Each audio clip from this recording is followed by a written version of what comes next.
Good evening, everyone. My name is Matthew Engelke.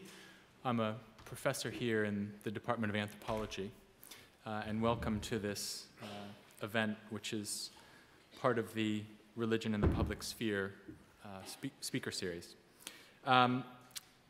Before I begin, let me just mention that for those Twitter users in the audience, the hashtag for today's event is LSE religion.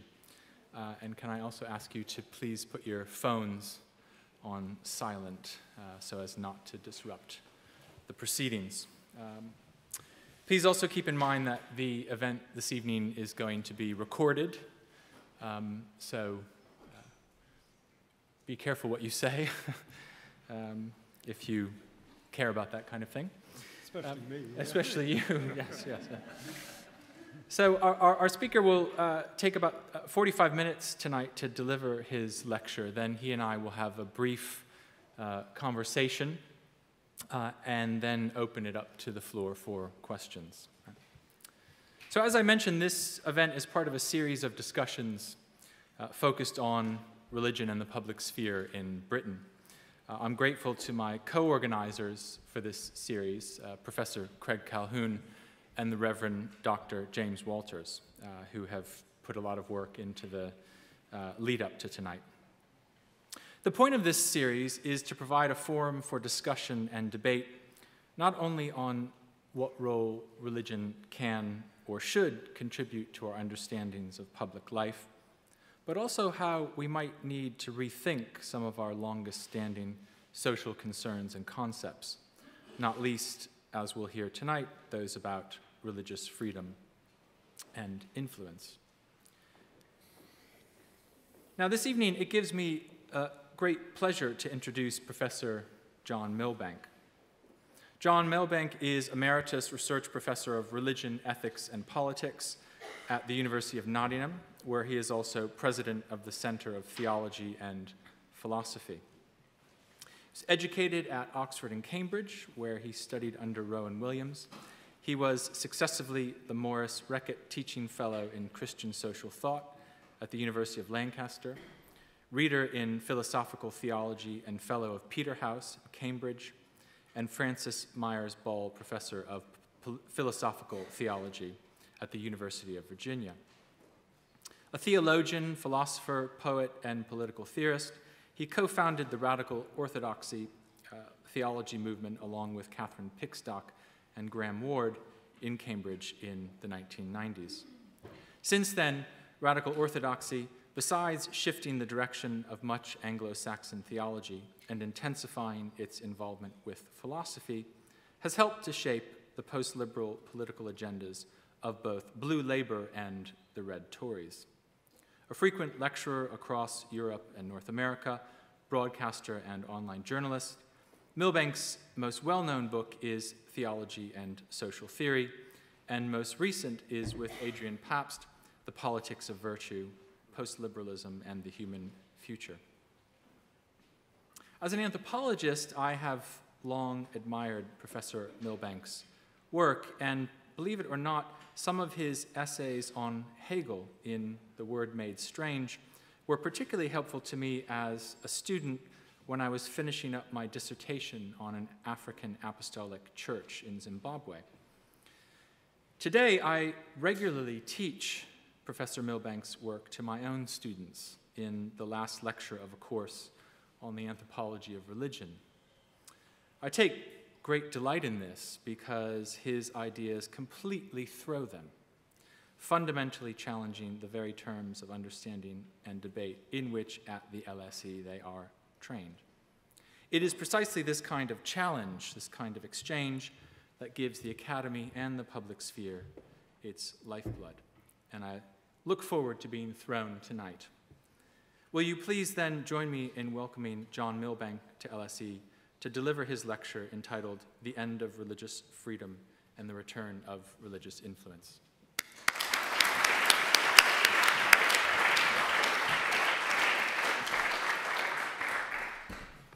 Thanks very much indeed, Matthew, for that more than generous introduction.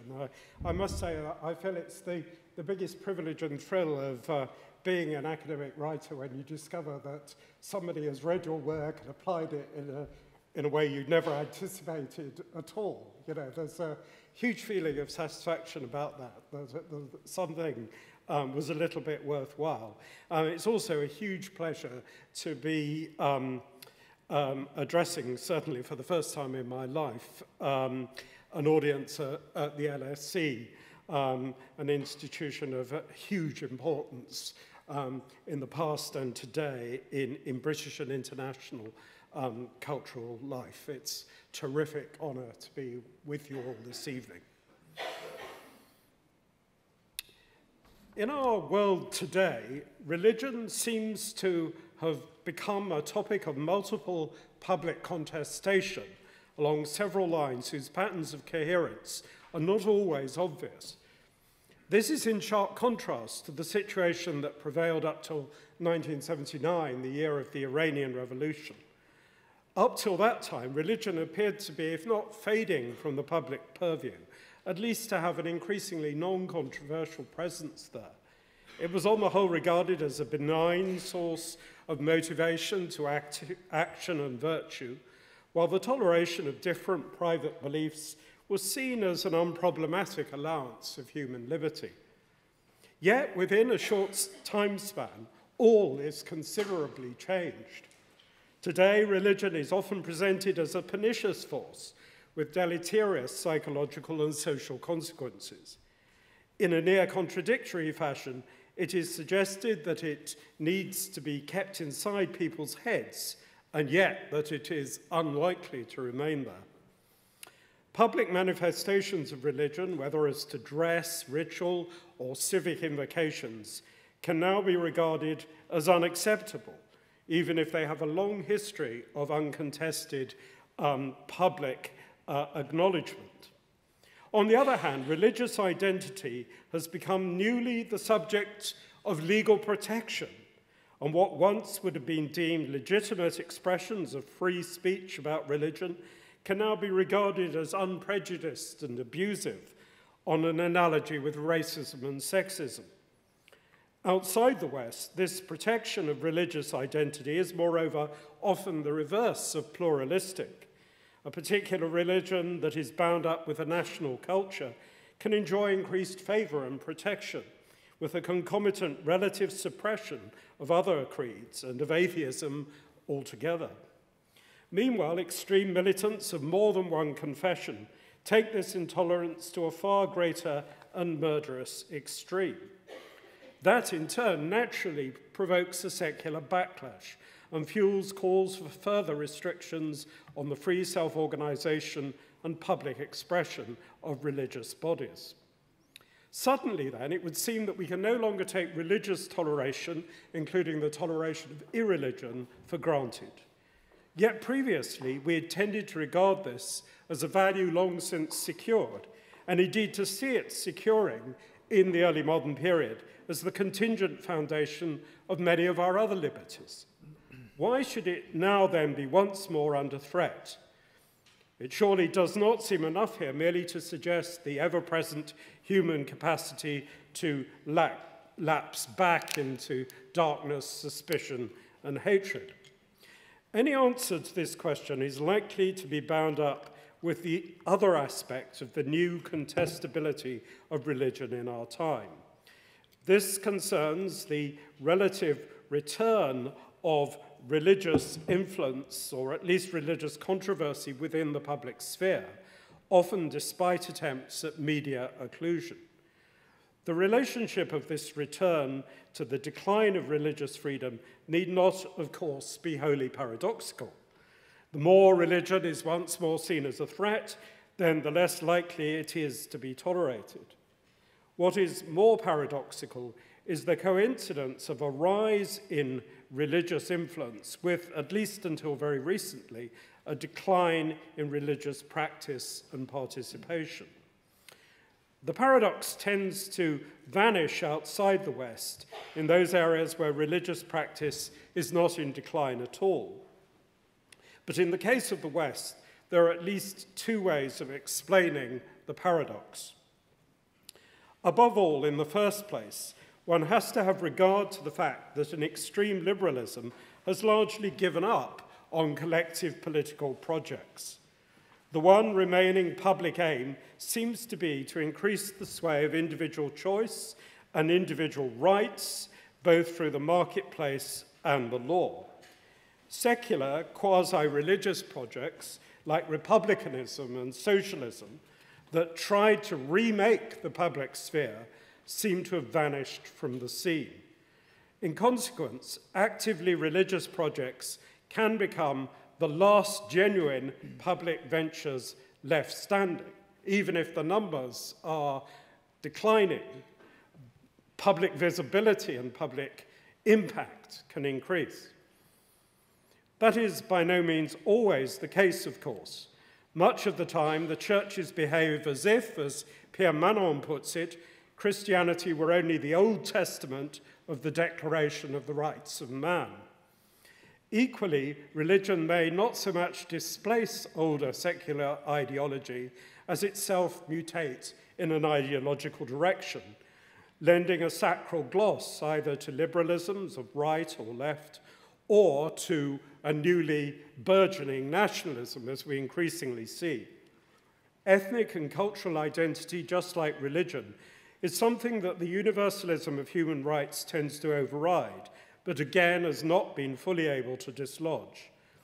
Today, now that the distribution of the rewards of individualism looks to be incurably unfair, national identities are powerfully reasserting themselves, and in a way that does not merely parallel, but intersects with the persistence become revival of religion. The immanentist, pseudo-scientific atavisms of blood and soil are no longer so much in evidence. Instead, we see something more like a recrudescence of cultural nationalism, which can only acquire real substance if it appeals to a religious past, as we see in the case of France, Russia, and indeed the United States today. The fact that it so far does not much do so in the United Kingdom is yet more evidence of the potentially extreme nihilism of the current British plight. But this appeal can, of course, tend as much towards the xenophobic debasement of religion as to the religious refinement of the sense of national destiny. For all the possibility of a religious coincidence with nationalism, the religious sense of purpose can still, in a more authentic form, transcend the tendency of nationalism to reduce to a shared pursuit of power and a dangerous surrender of the individual to the mass. This links to a second reason for the return of religious influence today. Religions have always been global phenomena, operating across borders, sometimes indeed naturally allied with imperial ventures. It follows that globalization can readily augment religious identity and enhance the reach of religious impact. As not subordinated to local or national function, religions constitute all the more clearly unified formations of coherent shared aims, practices, and customs besides belief.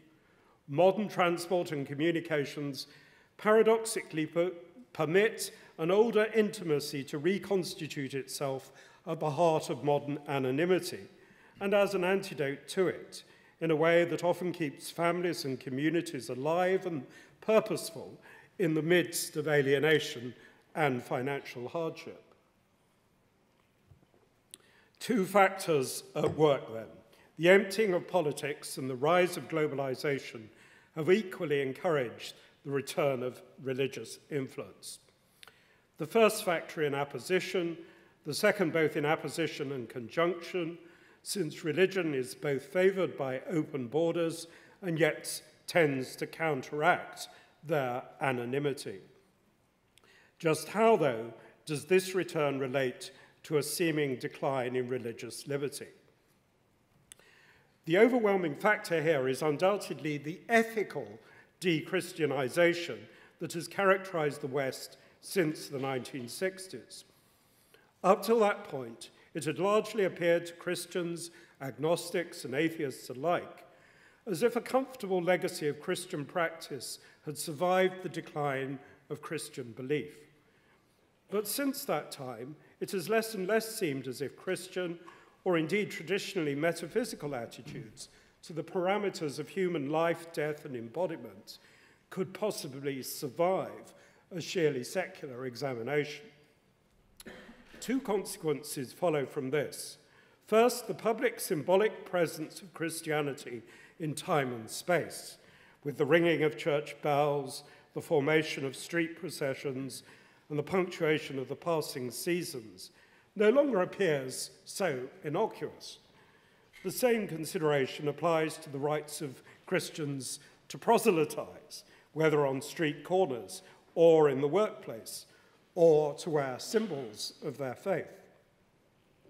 Secondly, the rights of Christians in public capacities to act according to traditional rather than new secular norms with respect to questions of birth, sexuality, gender, and death seem increasingly like special pleading, and more seriously, inevitable infringements on the non-negotiable rights of others, whether as human beings or as citizens.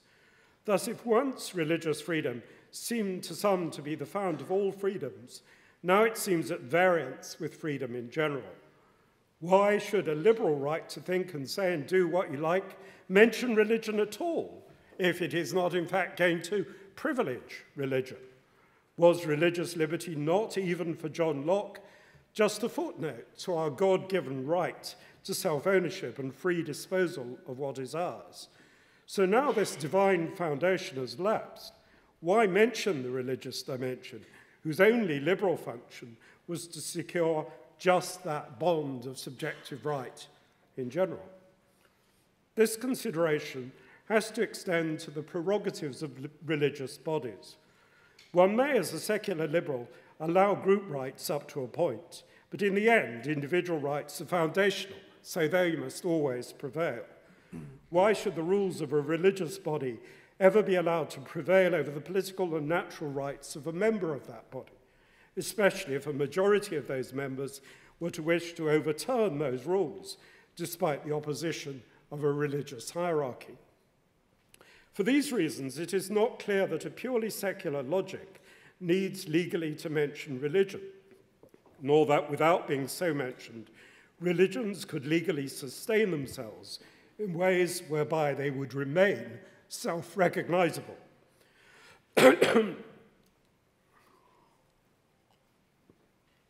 A pure secularism of voided content, where only the language of rights counts as to values, would seem to require a tolerance so open as to disallow the authenticity of any traditional religion committed to a primarily communal identity.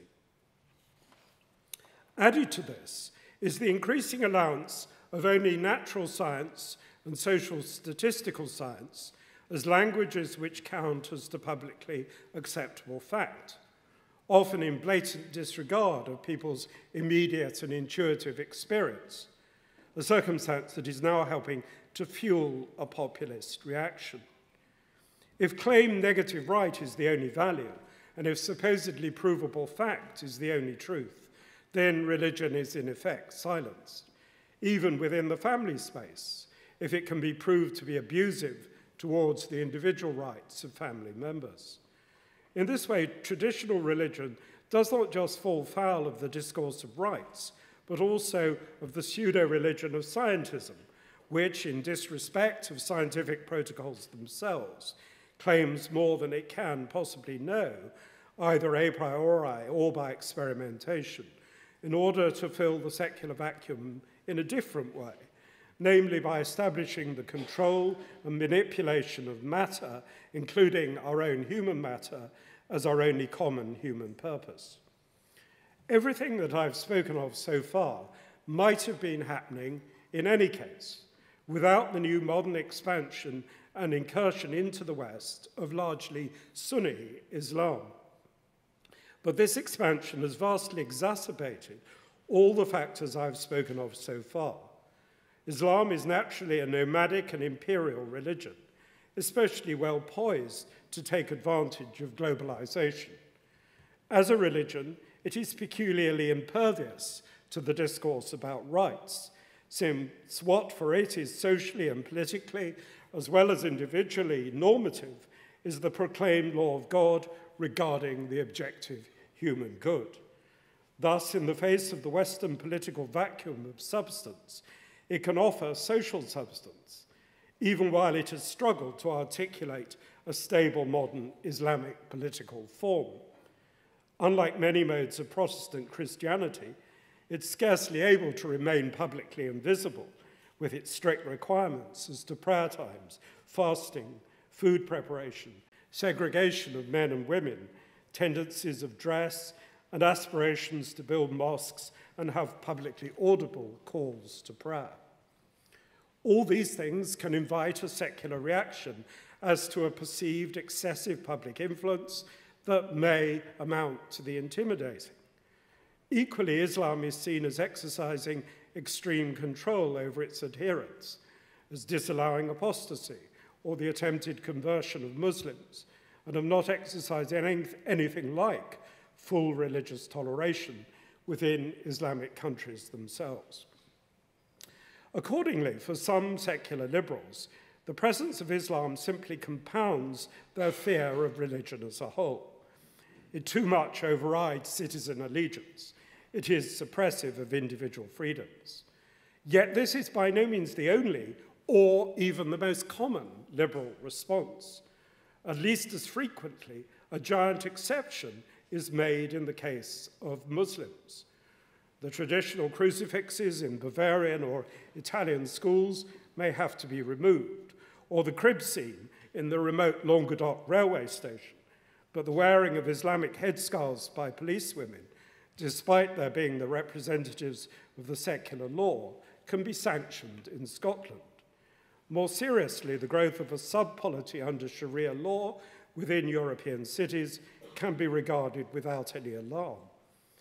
And yet, the unbalancing occasioned by Islam can go in just the other direction, towards a disallowance of female head covering of various kinds in non-official locations, or insistence on semi-nude female bathing, in blatant disregard, in either case, of quite recent Western practices as to female mystique and decorum.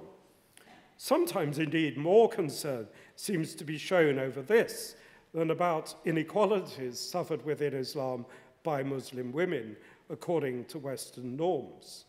But in general, it is often in relation to questions of gender alone that inconsistently Islamic communitarianism is called into question.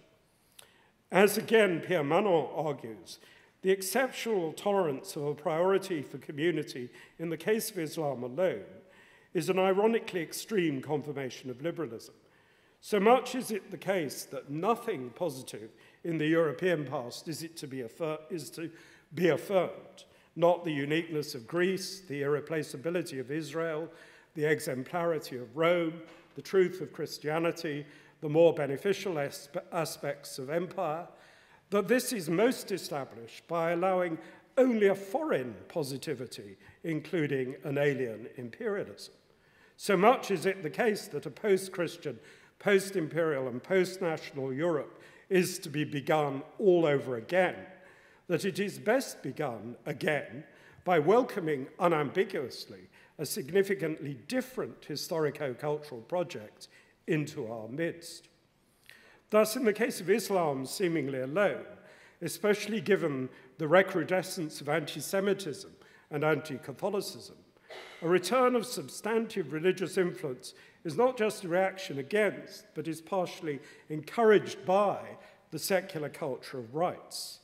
But of course, the attempt to see the rights of Muslims in Western individualist terms is incoherent, and the more those rights are supposedly allowed, the more, in reality, Islamicization will increase in a manner for which Muslims are by no means to blame.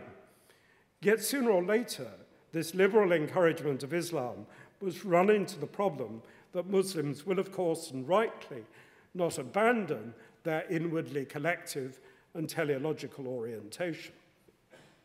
Secular liberals, then, are inclined either to over or under-tolerate the full range of Islamic practice. As against this, Manon suggests that we could better truly permit Muslims to be Muslims and yet not be threatened by their monopoly of collective purpose if we were to recover our thick European identities, especially to the degree that these are marked by Christianity. Then we would see that Muslims are not so fantastically alien after all, and that even our Western secularization of law and politics was originally designed to saturate these spheres with a higher religious purpose, and not at all simply to keep them apart, as we so deludedly imagine. What is more, as the late Harold Berman explained, the main Western revolutionary instrument for doing so, the first truly universal and borderless political project in the world, foregrounding equity, protection of the helpless, and the underwriting of interpersonal trust, was none other than a Christian sacred law, namely the papal canon law of the 11th century Gregorian Revolution. In this light, we would less see the legal integralism of Islam as incomprehensible, even if it is equally important to note the Christian difference, the distinctions between church law and theology, between law and politics, and between church and civil law. Just because of this subtle discernment of different levels of jurisdiction and refusal to absolutize any one of them in view of our freedom before a mysteriously transcendent God, a certain unique role for the individual person at the complex intersection of these spaces indeed sprang up within the Latin West. Eventually, in despair of the integration of these spaces, this individual became, for later medieval theology, which laid the foundations of modern liberalism, the only reference point. But originally, as the Christian person and citizen, the point was not the individual standing formally apart or alone, but rather as being the nodal point for an attempted and always unique existential integration of all the different imperatives and jurisdictions, heavenly and earthly. One can think here of the figure of William Langland's Piers Plowman in the eponymous poem, or indeed of Dante as the hero of his own Commedia, or at the top of the social hierarchy, of the figure of the English Chancellor, chief minister of the crown, but usually a cleric, under whose administration different jurisdictions and different imperatives, heavenly and earthly, were necessarily synthesized. Were we to better understand this, our own legacy, and how it still resonates today, much deeper than Enlightenment, then maybe we could have a profounder, a more mutually respectful discussion about civic matters with Islam. Manon is right to say that we should not imagine or hope that the latter can reform itself into some sort of liberal reality. Yet his own request that Islam replace loyalty to the Ummah with loyalty to the French nation in the case of France would seem also unrealistically to denature it. Better surely to allow more than Manon does for the qualified imperial or international commonwealth aspect of the Christian legacy also, whether witnessed by the Gregorian papacy, the Holy Roman Empire, European states that themselves began as imperia rather than nation-states, or the original largely Christian impulses behind the European Union, which Manon too much despises. Much misery has already been caused by trying to force Islam into a national straitjacket, either abroad or at home. Better perhaps to seek to relate to its inherent internationalism, to relate that internationalism to a Christian and post-Christian legacy, something not entirely without precedent and not all of it tragic in the French and British imperial experiences. But by comparison with such a substantive approach to Islam, rooted in an avowal of our own Christian past, the secular liberal one espouses either an implicit wish to destroy it or else an indifference to its possible eventual European triumph, even though that would obliterate liberalism also, as though this were the final, ironic consumer choice, consummating consumerism by deciding finally to consume the most darkly exotic and so most enticing, most forbidden, because non-liberal commodity. Liberalism cannot accommodate the irony that in order to save its own rule of the merely formal and procedural, it might have to regard Islam as a substantive threat to this rule, even though its procedures forbid singling Islam out as a substantive entity. Thus, liberalism's refusal to allow, however much one might rightly protest at Trump's current barbaric lunacies, the refusal of liberalism to allow that the number of Muslim immigrants entrance the West might, qua Muslims, have to be restricted in the interests of Western existential survival, goes along with its sanguine half-welcoming of a substantive overwhelming that would prove, through a bizarre negation and destructive Aufhebung, its own formalist purity. Outside the case of Islam, however, contemporary secular liberalism appears, as we have seen, to espouse an attempted ignoring of religion that would also amount to religion's undoing as a substantive practice of self-government, of education, and of social welfare.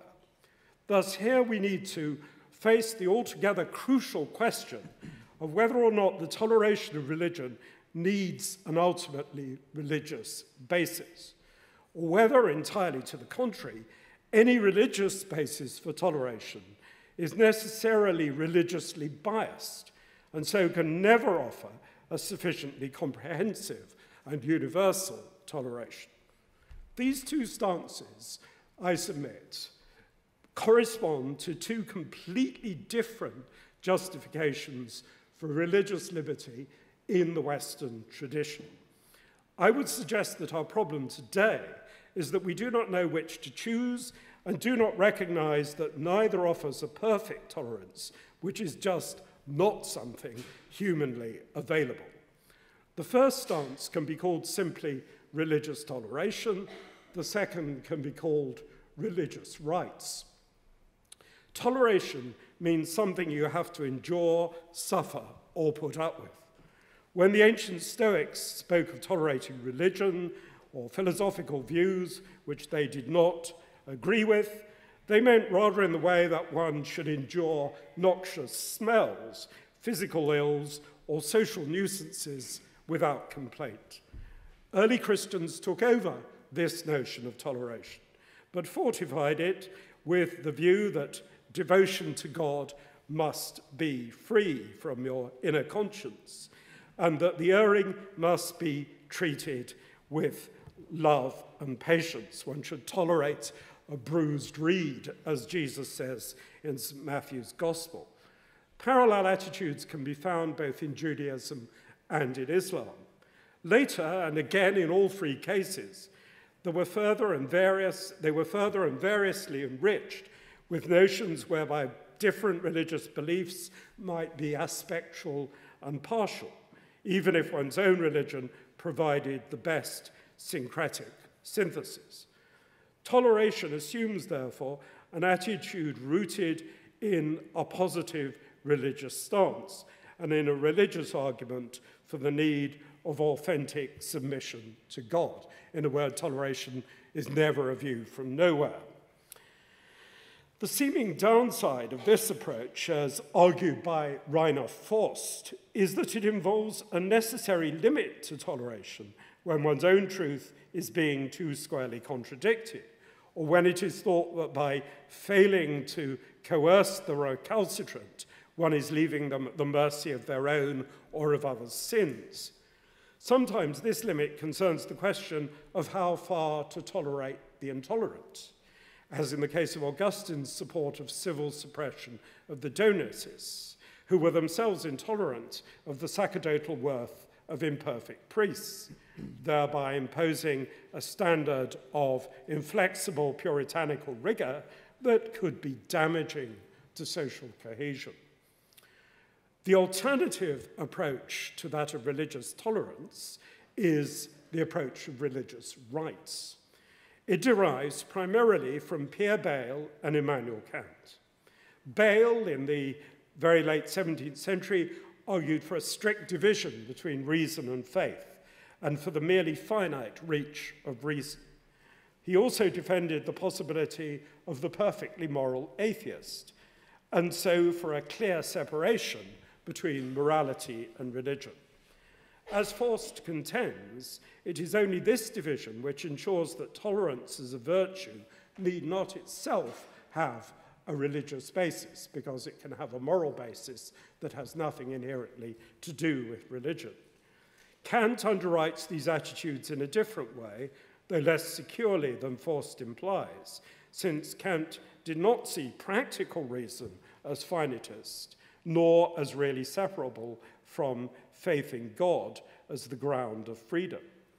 It's really a secularized Kant that Faust wants, combined with Bayle's simultaneous rationalism and fideism. Such secularization requires a translation of Kantianism into Habermasian terms of the pragmatic rules for open and unconstrained human discourse. Not just substantive religious content is excluded from those norms, but even any substantive ethical purpose. Instead, common morality, as distinguished from the teleologically ethical in a Hegelian sense, consists only in terms of formal norms of mutual respect and rights to speak and act that can be reciprocally negotiated between any given partners and can be fully shared without reserve between them. For Faust, the observance of such norms could not, for example, legitimate the presence of the cross in Bavarian classrooms, since this is not a presence which all parties involved would equally want to accept, even though it is accepted by an overwhelming cultural majority. But the problem, as already indicated, with this religious rights approach is that it tends not to favor the recognition of religion as a social good at all, and will naturally denature religion such as to reduce it to a purely private sentiment. In fact, in Faust's version, it seems to belong to a newly Americanized German a priori proceduralism and pragmatic positivism whose Rechtsstaat style overruling of the substantively political and cultural ironically risks a new totalitarianism just on account of its zeal to avoid the totalitarian past. And there are two other problems with this approach. First, in reality, it will refuse to tolerate the religiously intolerable just as much as religiously based toleration will. Thus, both modern Christianity and secular liberalism are likely to reject any religious justification for cruelty to animals, women, or children. And here, the religious objections have the advantage of being more profoundly able to recall our feelings of revulsion at violations of human and animal indignity, and not merely distaste for the causing of suffering or the inhibition of freedom. It is therefore not, after all, so clear that a-religious liberalism even offers an advantage of latitude as regards religious toleration, nor that infinitely extended latitude is really desirable. More crucially, however, Faust's Habermasian approach offers insufficient latitude, for it cannot in effect tolerate most traditional religious beliefs and practices, including those of Catholicism, which certainly would not accept any a-religious morality in separation from the ethical, nor any admission of the bounded finitude of human reason. Secondly, even the a-religious character of the rights approach is precarious. The attitudes of Bayle and Kant are historically more, and theoretically just as much, those of Protestant Christianity as they are of atheism or agnosticism. The latter does not necessarily endorse, think of Hume, a sharp division between reason and faith, nor the finitism of reason, think of Spinoza, or today Alain Badiou. Thus, smuggled into this apparently repentant German humanistic modernism is a continued Lutheranism, which regards civil order in a minimum pessimistic and, after all, essentially disciplinary way. A minimum peace for this effectively depraved world, enabling us to get by without consensus or real mitigation of conflict, without common aim or therefore horizon for shared social improvement, is all that can really be managed. One might, however, suppose that the religious toleration approach is largely pre-modern and that the religious rights approach has been dominant in modern times. Yet Forst himself, and to his great credit, knows that what he proposes is a formalist innovation. For as he shows, in reality, if one reads the details, even the American and French revolutions retained the primacy of toleration over rights with respect to religion. For they continued to assume that a relationship to the Creator was not just good, but foundational, and that civil as opposed to strictly political and legal order would rely much upon the social and private dominance of religion, eventually, even in the French case, of Christian religion. In this context, Harold Berman pointed out that the American Constitution sought to keep not state and church apart, but rather religion and government specifically, as diverse aspects of what is ultimately a single social national unity.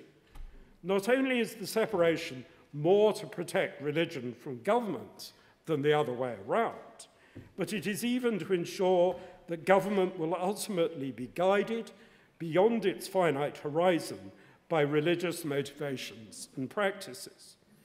Thus, in contrast to the illusions of many contemporary back projections, the 19th century American government gave much funding to religious bodies and largely took for granted their responsibilities for education, welfare, and medicine. The American venture was as much, or became as much, after the more deist first generation, an experiment in Christian ecumenism, if somewhat nationalistic slanted, as one in the emancipation of the political. And even in France, prior to the laïcité law of 1907, the Catholic character of the civil sphere remained taken for granted. In this way, the religious toleration of the West in modern times is largely and authentically in continuity with patristic and the more generous elements of medieval and Renaissance Christian attitudes, even if it is true that this was forced upon it by the collapse of a more unitary and intolerant medieval Christendom and the subsequent wars of religion. And that intolerance often does not seem justifiable in terms of the fundamental theological norms which church fathers like Tertullian or Augustine had laid down, even if once more we may surmise that their tolerance was partially forced upon them by circumstances of persecution. Yet beyond that lies the witness of the New Testament itself for tolerance, albeit within the limits that any notion of tolerance necessarily requires, as I've been trying to argue. It is, moreover, not the case that even the Enlightenment extension of toleration is straightforwardly one of the triumph of rights. To the contrary, the rights-based advocacy of tolerance by John Locke was not extended to Catholics just because their religion was seen, somewhat like Islam today, to have too social, too governmental, and international an aspect. By contrast, the advocacy of tolerance by the eventually defeated James II and the repealers was based upon a recognition of the partial, if genuine, Christianity of Protestantism, which might be politically integrated with the substantive purposes of a powerful Catholic king, looking to political ends beyond simply the securing of absolute landed possession and formal contract. Thus, John Locke was not the most tolerant man of his time. He was far outdone by the supposedly reactionary repealers. The repealers wanted toleration for all Christians and Jews, and initially won over the nonconformists and Quakers to the royal and Tory cause, so much so that many nonconformists remained for a long time after this Jacobites. This was another enlightenment to the wigwam of more usual repute. And yet another enlightenment was manifest in the way in which, after 1648, the Holy Roman Empire came to comprise a mosaic of different confessional states, often, contrary to myth, under the religious self-determination of peoples rather than princes, whose personal faith was sometimes, like that of James II, other than that of their subjects. Within this empire, the rights and situation of Jews also greatly improved. Another Enlightenment model then, not at all based upon the primacy of the individual and their rights. We must then resist what would seem to be the obvious conclusion about religious liberty. The obvious conclusion would be that mere toleration, putting up with something on sufferance, is probably too mean, non-generous, and likely to flip over into its very opposite.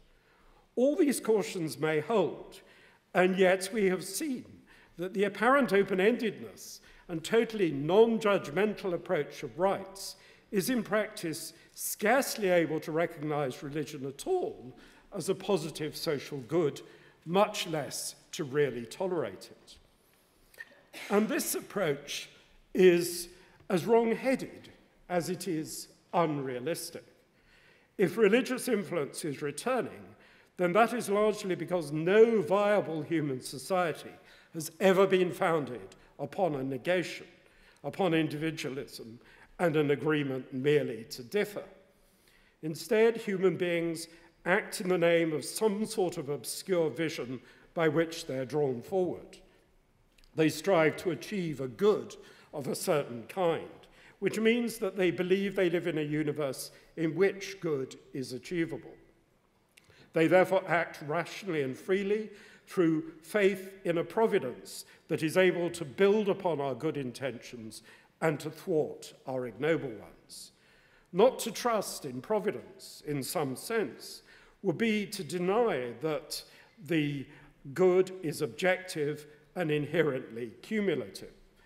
And it is arguable that the free and creative pursuit of a remote teleological goal of social and cosmic harmony has been most of all realized in the West under ancient Jewish, Greek, and Roman stimuli.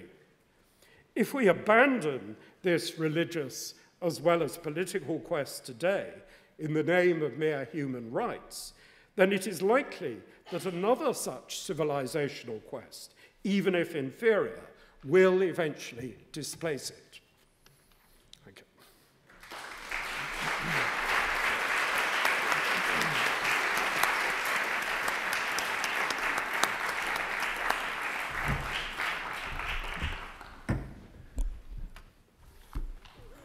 John, thank you very much. If you want, you're welcome to sit down. Could sit down. Yeah. So thank you very much. You certainly didn't disappoint and were as challenging and contrarian as I've come to appreciate in your writings. You've raised a lot of issues. You've covered both historical aspects and contemporary aspects of how we might approach ideas of religious freedom, toleration, rights. There's so much, and I'm sure there are a lot of questions in the audience, but to try to frame things, I wonder if I can just pick out a few themes and press you on a few points. One is something that I would have been curious about in terms of your perspective on beyond this evening, but because you began with it, I thought I would begin with it as well. You invoked what is certainly a very common narrative of the rise of public religion in the 1970s, 1980s. You pegged it to the Iranian Revolution. Yeah. Of course, it's also often pegged, say, in the work of Jose Casanova to a lot of Catholic and Protestant movements, the moral majority in the United States, the Solidarity movement in Poland, etc. That has, I mean, in a sense, I was surprised you began with that, because that seems to me to be today's standard social scientific narrative. In other words, us anthropologists and sociologists interested in religion for the past decade have begun our peer-reviewed journal articles with some throat-clearing efforts to dispel the secularization thesis as it was promulgated in the 50s and 60s and say, this is dead, it was a myth, look at this return of religion, religion is public. So I guess maybe because it's such it's become the new normal for most social scientists, I wouldn't say all, right? There are still some recalcitrant sociologists out there, but it has become a very, very standard opening move in one's arguments. And that's why I was surprised to hear you say it, because I wouldn't think you would agree. And I wonder if I can ask you to reflect. I don't think I do, really. Okay, well, good. Well, so can we really say? And this is something I've started to wonder about in my own work. I'm not sure it's that religion went public, right? With with the Iranian Revolution and various Polish solidarity movements, etc., but more that the ways in which we understand religiosity shifted, and that it never disappeared from public as we might have understood it in earlier decades. It's just that our conception of what constitutes publicity changed. And I wonder if I could just begin by asking you to reflect a bit on that. Yeah, that's a really, really good question. I'm not necessarily saying that secularization hasn't been continuing. On the contrary, I index the fact that there is a decline in religious practice. And that can even contradictorily mean that there is also a decline in religious influence in lots of ways. But insofar as there's a sort of greater public visibility, a greater sort of religious force behind some political and social movements, then I'm suggesting that's exactly because secularity is also tending to secularize the political, as it were. You know, it's making the political to be less and less about some collective movement, so that, if you like, the sort of secular quasi-religions have faded. And it's for that reason, in part, that you're seeing the sort of return of actual religions. And as I tried to indicate, that can be something more or less authentic. It can also involve a sort of ideologization of religion itself. And I think an awful lot of that is going on. You know, for example, the way sort of Catholicism can get reduced to, you know, the right to life or something like that. I think that is an ideologization, whatever you think, because it's losing all the dimensions, you know, of Catholic commitment. So I think this is a pretty complex phenomenon. I also agree that to some extent this, you know, it's very hard to work out what's a matter of perception and what's a matter of what's really going on. And to some degree, it is a question of reportage. You know, religion hadn't really gone away. It was just that its relative decline seemed novel, so people exaggerated it. And I also think that, you know, the period I'm talking about before 1979 is really a very short period. That, in fact, right up to 1949, religious is a huge. I mean, if you're looking at some of the work of Samuel Moyne and so on, it's becoming more and more clear that both internationally and in this country, the post-war settlement was the last big Christian settlement, without any question. So that that sort of faded relatively quickly. And viewed in that perspective, you might say the sort of the absence of religious influence is quite short term, but I actually believe more in the reality of secularization processes than some of the people you're talking about. Yeah. Okay, thank you for that. Your talk made me think of Samuel Moyne, one of his recent books on Christian human rights. And I mean, I think you pulled out in your talk a number of key issues to do with the kind of limits and potentials of rights and the kind of subject that it is possible to constitute in a discourse of rights, an individual subject. And one of the interesting parallels, I think, in what you're describing, and again, speaking from an anthropological point of view, is how this tension between group and individual is playing out now around headscarves, bakeries, B&Bs, nurses praying for their patients, etc. Right? This kind of move to litigious religion and the extent to which the discourse of rights has become central to an understanding of religiosity in contemporary. Including the defense tends to take place. Absolutely, yes, that there has been. And incidentally, I think while that's understandable, it's doomed to lose if it talks only in those terms. So the appeal of religious groups to the law, to the language of rights, is a concession to the logic that you think. In the end, too much. That they should be much more fighting on the ground of trying to preserve a normative Christian culture. Right. So what? And I mean, of course, the difficulty there becomes speaking in a language that the public will understand or accept. It's a much more difficult job. Yeah.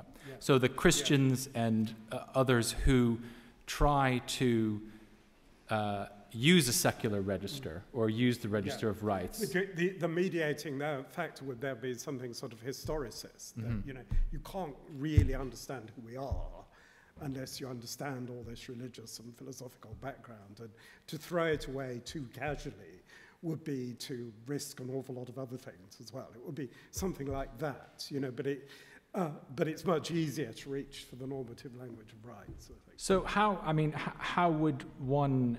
which may have strategic value, But how can one get the public, in your view, to actually take account of the history? And I mean, isn't that kind of too... what do you have suggestions or... Well, I think the question sort of who are we is already springing up. I think that's partly why you've got a nationalist reaction, and it's partly it's in relation to globalization, in relation to religion, to immigration, and so on. And I would suggest that if you want to say to people, well, who are we as an English nation? Are we simply very pleased with ourselves? Is it something kind of atavistic that we can't quite define? Or is it a mutation of something bigger, something that is European? And then something European isn't just something European. It's related to ancient Near East cultures, and then they link to the other civilizations. So in a way, I suppose what I would say is that exactly looking at the religious question is your chance to mediate, if you like, between the liberal and the quasi-fascistic, almost. The way to have a thick identity that's also not a totally closed identity because it is linked to sort of universal quests. And I think that also helps us to see that Islam is not so completely alien although it might also help us to see why we think we have some advantages over Islam, and why we maybe do have a greater place for the importance of the individual person, and yet that we're not necessarily kind of outright individualists in the way that they're going to sort of take revulsion against, you know? Okay, and I wonder, I'll pick out two more things and then open it up. I'm sure there's a lot that people will want to ask about. But if I can just return to the analogy with anthropology and the some might call it a kind of Faustian bargain that that has emerged, which is to say that if you look at the development of rights discourse since the Second World War, what you start to see, especially after the 1970s, is the emergence of group rights, right? That communities, tribes in the Amazon or communities in Australia, Aboriginal communities, etc., saying it's not just about individual rights, it's about we have rights as a people, as a community, right? But one of the ways, what we see in that context is actually a caricaturization of what it means to be a Kayapo Indian, or, you know, so look, I'm truly cultural and other because I have a feather headdress, or we do this ritual dance. And it's that in the eyes of the public and indeed the states and powers that be that these groups have to satisfy, they have to, in a sense, primitivize themselves. Yes. Right? Do you see a similar danger or risk with what you're talking about in terms of a social or group identity vis-a-vis religiosity? I think absolutely. I think what you're saying is quite right, that the trouble with group rights is it's sort of forcing them to see themselves as if they were simply one big collective individual and to be sort of completely uniform. Otherwise, the danger is that, you know, individuals will appeal against them, because my argument is that when you push it far enough, rights is always a doctrine about the individualism. It's got an inherently nominalist bias. And therefore, yeah, I think, you know, group rights is not quite right. It's more like recognition, sort of Hegelian, sort of recognition of another culture, you know, and of its organicism, but also its complexity and variety, and so on, you know. So if you reduce that culture to, you know, simply making a claim, it can be sort of just become pathetic and desperate in all these cases, I think. Okay. One final point that I want to draw out here, which I think again ties into some of your longer-standing concerns, and in that sense maybe not surprising, but that I wanted to push you on. When you say that modern rights discourse has kind of smuggled in Lutheranism, right? In a particular version. Yes. Well, that's precisely the question. I mean, what does that really mean? I mean, is there a kind of Martin, Lutheranism kind of just waiting to manifest itself, to jump out of the box? I mean, it seems to me that suggests that throws a kind of a paradox into the story that you're telling, in as much as you're saying, well, look, all this stuff is still really Protestant, it's still really Christian, and yet you also seem to be saying that it's not, right? I think that, and you could give other instances of that. I think the point is that a sort of extreme secularity that needs to establish clear boundaries is always going to be sort of deconstructible into a cover metaphysics or religiosity, and you can sort of show that, I suppose, in the quickest terms, genealogically, where, for example, you might say having a very tight boundary between faith and reason is something that secures the secular, and yet it's also characteristic of certain religious attitudes. And, in sheerly secular terms, it seems just as controversial as it is in religious terms. So that I suppose the deepest paradox of all this is that, when you try to have a really rigorous discourse about religious toleration, you always set up boundaries that are themselves rather intolerable. So I'm sort of saying dump the whole foundationalist enterprise, basically.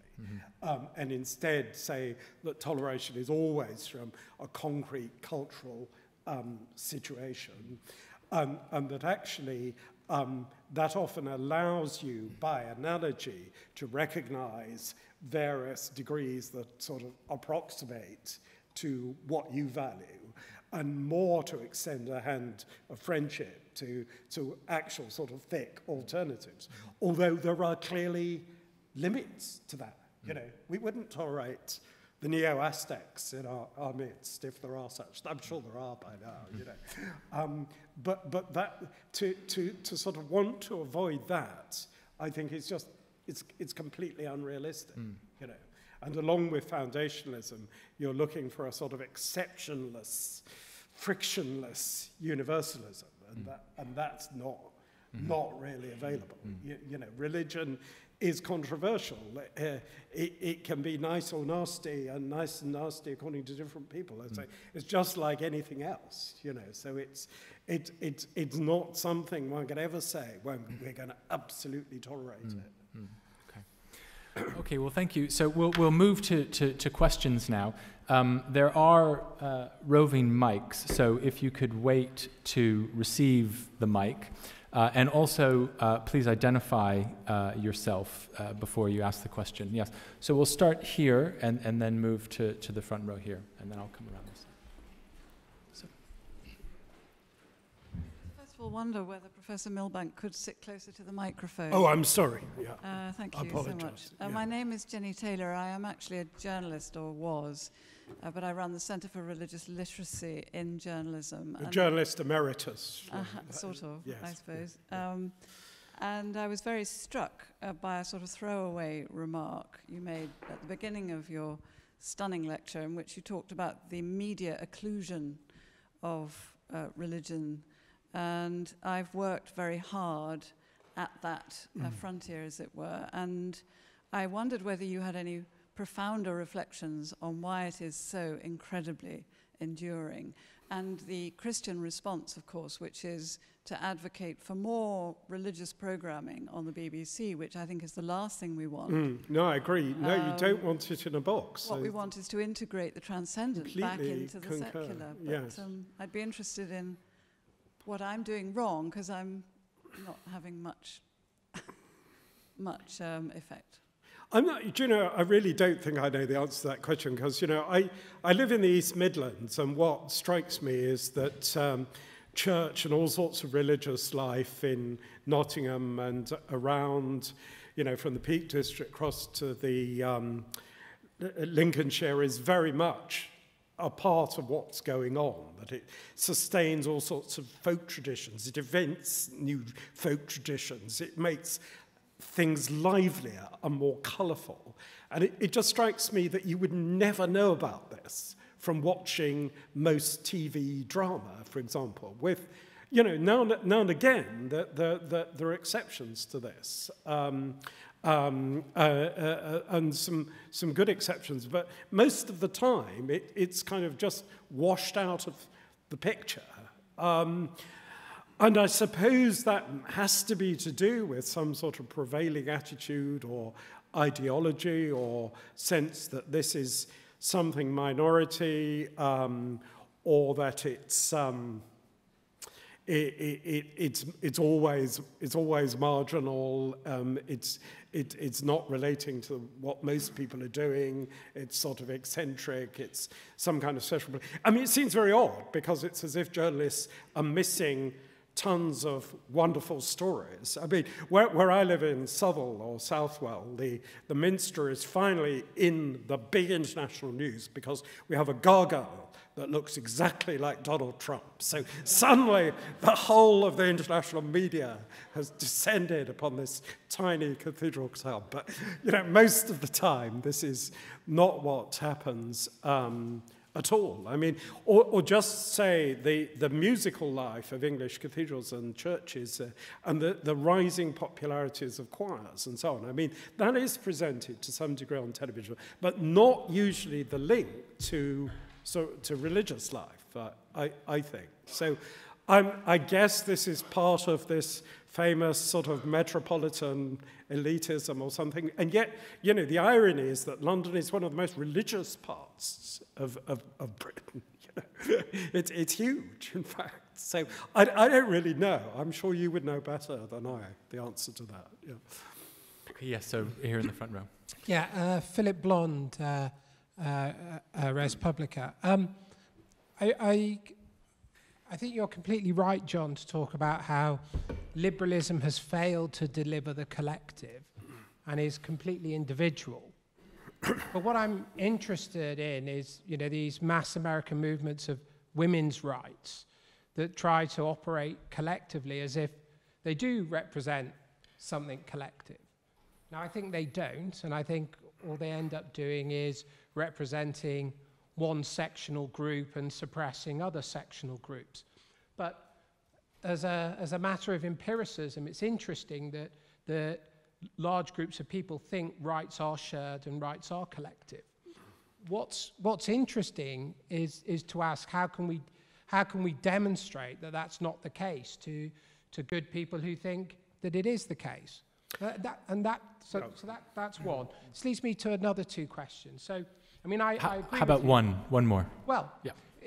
If the answer then is something genuinely collective, and if rights can't tell you what's right because it's just will at the end of the day, what form of collectivity can appeal, and how do we judge it? Which is really if we've got a contest of collectivities then, ranging from the atavistic and the unpleasant, like race or class or place, or to the religious, and then a distinction between religion, on what grounds can we play such, because I don't think all the things are the same, and some things are superior.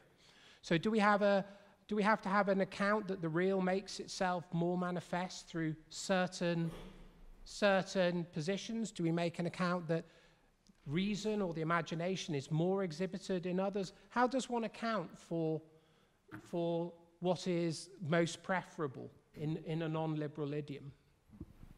Oh, that's probably it's too big a question. I mean, I think the point is, if it's more than rights, then it has to be some account both of what a flourishing human life would be, not just because you've chosen it, and what a flourishing life in common would be. Because without that, it seems to me you wouldn't have, the energy to pursue certain strong collective projects. And I would submit that Britain doesn't now have the energy which, say, built the garden cities after the Second World War, that there was socialism or social liberalism then translated into a strong sense of what kind of things to build and, what the shape of a good life would look like. And I think that people now tend to come together round single issues and round a sort of coagulation of their individually sort of perceived situation. And in the case of feminism, there seems to be even a retreat from, say, the 60s or 70s, where there seemed to be, as with socialism, like socialism was saying, what difference would it make if we view the worker as central and make a world for workers? And what difference will it make if women become much more central and we produce a different world where they're central? And if that happens, then it's a sort of vision that everybody can feel more perhaps enthusiastic about, whereas the trouble is at the moment is that there seem to be sort of backlashes, or as if sort of men feel got at, or the fact that, women, whatever you think, they don't have a consensus about issues about women's reproduction, for example, you know, and so that the people who have concerns about abortion are sort of written off as non-feminists or likely to define themselves as. And it seems to me there's a total failure of human sympathy here to sort of realize that these issues are at the very least debatable, you know, and the reason why they're in such controversy is that the answers are actually not obvious, you know, and that we need to have a more civilized dialogue there, and that I'm not saying that all the sort of partial causes like feminism, ecology and so on are wrong, but they need to be far more sort of integrated to holistic visions. And I think it's the failure of holistic visions that's giving rise to this populist majoritarianism that's often now taking such an ugly form. People want something sort of big and all round to believe in, you know. And we can't just kick and scream and shout. It's partly the fault of the way our politics has gone. Okay, the gentleman back here, yeah. Yes, we had three particularly... Would you mind standing and just identifying yourself? Oh, I'm Simpson Shillingford, from a researcher from the west of London. Okay. Do you want to would you like to stand so that people can see you?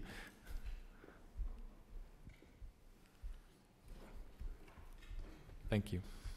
Yes, I have three issues that came up within this delivery in terms of religious tolerance, ideological, the Western bias towards the philosophy and the unethical approach of what we refer to as the war on terror. In terms of Islam came up in the delivery.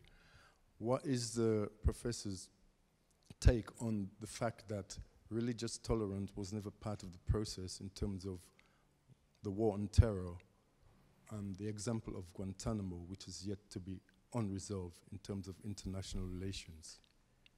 Yeah, well, I completely condemnatory of Guantanamo. I mean, it seems to me a horrific surrender of our values, and I've always been suspicious of the fact that the reaction to 9/11 seemed to be in some ways so indirect, as if, you know, an excuse seemed to be seized upon to establish a much greater culture of surveillance and a culture of fear, as if it was really other purposes that were being pursued. But I suppose that if one tried to understand the Western response in the most generous way, you could say that the strategy appeared to be something like, okay, we will ourselves go in and overthrow Near Eastern tyrannies in order to demonstrate to Islam that you don't need to turn to radical Islam to get rid of these tyrannies. And I think all sorts of levels this was unrealistic. And now we seem to have turned, at least apparently, I don't know whether Trump really means to fight wars in the Near East, he may well do, but we seem to have turned to a more sheerly sort of defensive tactic. And I don't think this can work either. You know, the point about Islam is that it's international, it's both inside and outside, and that applies to sort of radical Islam and terroristic Islam also, so that I think the only successful strategy has got to be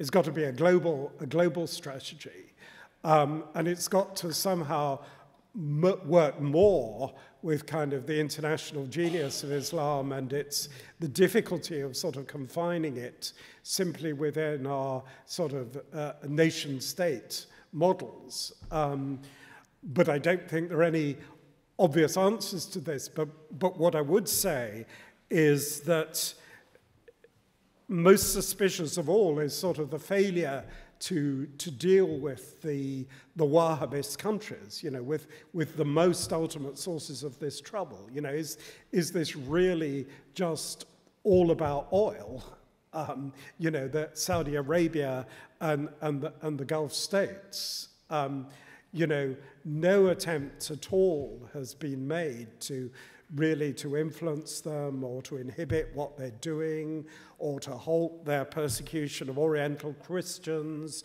or minority Islamic sects, you know. And I ultimately, I doubt if there is, I doubt if defense can work any more than attackers works. And we will probably, in the end, have to go on attack in a more creative way, actually. You know, there will need to be a way of sorting out the Near East. Okay, so we'll take a question down here, and then the gentleman in the back. Hi, I'm for the National Secular Society. I'm Keith Porteous-Wood. Do you want to stand? Yeah. Thank you. The National Secretary of what? So National Secular Society. oh, right, yes. So, yes, I'm from the recalcitrant wing that I think you mentioned.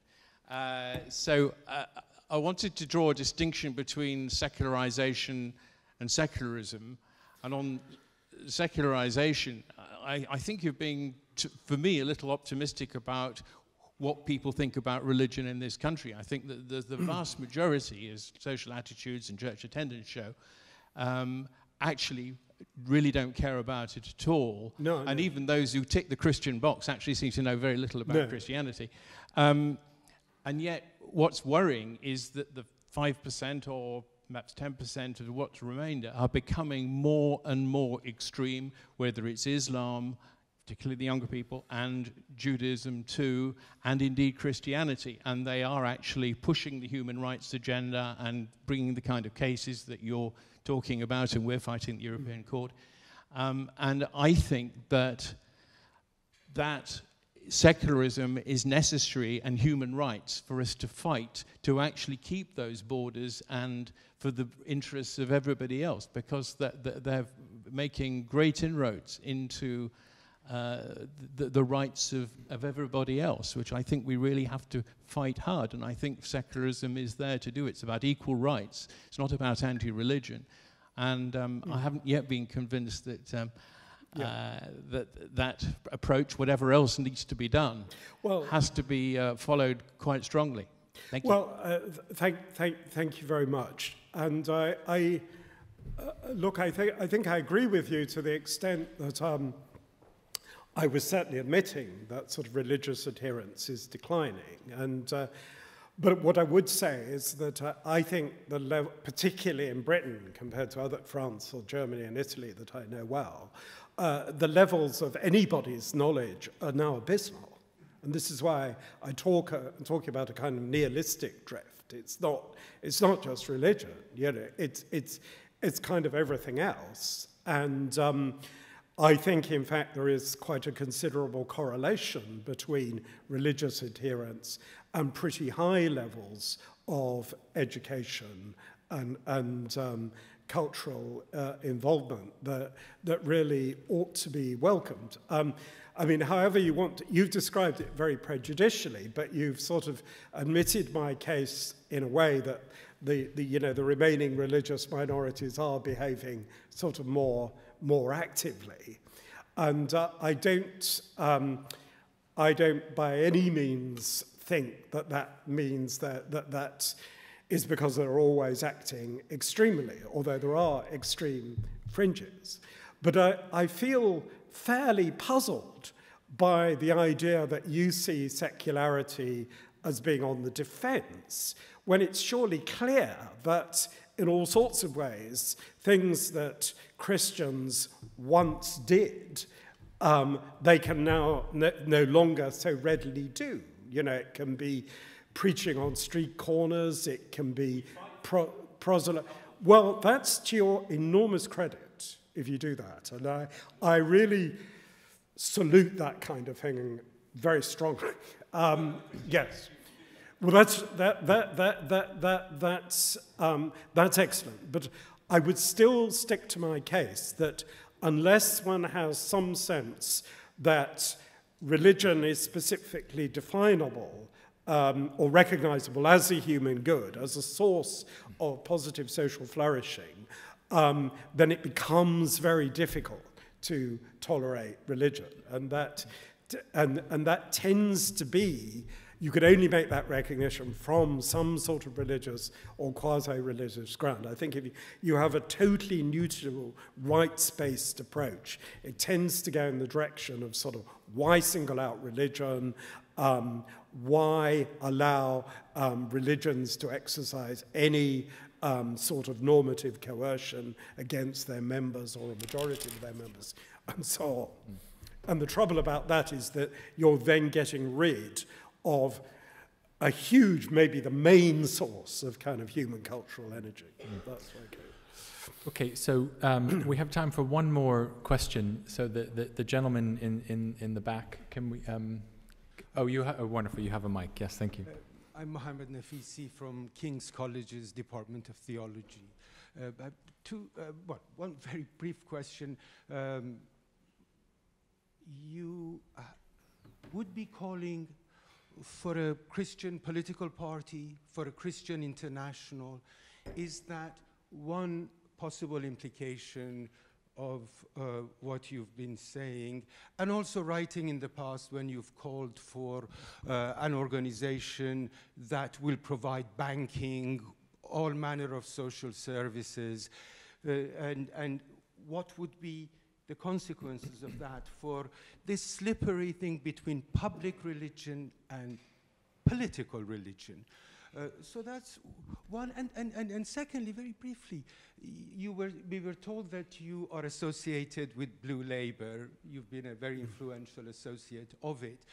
Do you think, again, given what you've been saying, you do, including about nasty populism and so on, do you think the Lord Founder of Blue Labour, when he defends Brexit by calling EU a product of Napoleonic imperialism and Thatcherite neoliberalism, is he and Blue Labour, or that faction of Blue Labour, are representing anything that you would approve? Yeah.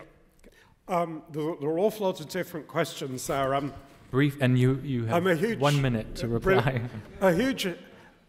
Like a lot of people, I don't agree with Morris. I was a Remainer, but nonetheless, I fully understand why a lot of people feel that the EU has degenerated into a completely neoliberal and bureaucratic project. And I think that it lacks altogether a sense of what binds us together as Europeans. I think the answer is not to retreat to our nations. It is to recover a sense of what being European means, a plural democratic project, but that's now going to be enormously difficult. I don't believe in a Christian political party. I doubt if I believe very much in political parties anymore at all.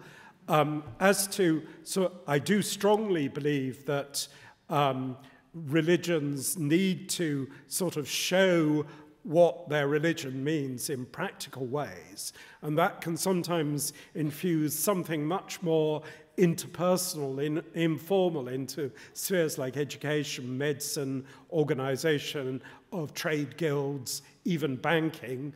And as to banking, I would hope maybe Muslims and Christians could establish different forms of banks actually alongside each other in collaboration with each other. Thank you. Okay, so an incredible array of very practical suggestions from a professor of theology. So thank you very much to all of you. I'm very sorry I couldn't get to all of your questions. But please join me in thanking Professor John Milbank once again.